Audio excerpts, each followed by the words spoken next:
Si vous êtes comme moi, vous avez constaté qu'il y a un accroissement de problèmes gastro-intestinaux dans notre société. Que ce soit la maladie de Crohn, les colites ulcéreuses, le syndrome du côlon irritable ou d'autres types de problèmes gastro-intestinaux, il y a effectivement une augmentation importante. Il y a plusieurs facteurs qui jouent un rôle dans le développement de ces maladies-là. Les statistiques nous démontrent par exemple qu'au niveau épidémiologique, lorsqu'on regarde les différentes populations à travers le monde, un des facteurs qui augmente le risque de maladies ou de problèmes gastro-intestinaux est la consommation de sucre.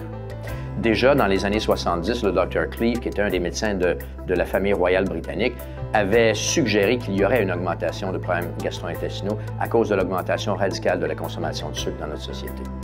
Un autre facteur a été l'utilisation excessive d'antibiotiques. Oui, les antibiotiques sauvent des vies, mais il en demeure pas moins qu'on les a utilisés excessivement.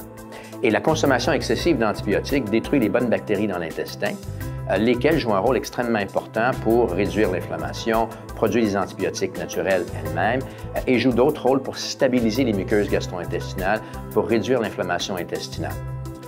L'autre facteur qui joue un rôle, c'est probablement le développement et l'accroissement radical d'intolérance alimentaire. Maintenant, une intolérance alimentaire, ou ce qu'on appelle techniquement une allergie de type 3, ce n'est pas une allergie classique.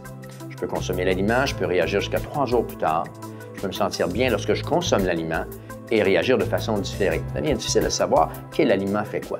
Néanmoins, il y a de plus en plus d'études qui démontrent que l'intolérance alimentaire est un facteur majeur dans le développement de problèmes gastro-intestinaux, encore là que ce soit la maladie de Crohn, les colites ulcéreuses ou le syndrome du côlon irritable. Intolérance dans certains cas aux produits laitiers, pas chez tout le monde, au blé chez d'autres, intolérance à une variété d'aliments. Donc, c'est important lorsqu'il y a ces symptômes-là, pas seulement d'accepter le diagnostic, mais de se poser la question de savoir pourquoi. Est-ce que je fais des choses ou est-ce que je pourrais changer des choses que je fais qui peuvent jouer un rôle au niveau des symptômes gastro-intestinaux?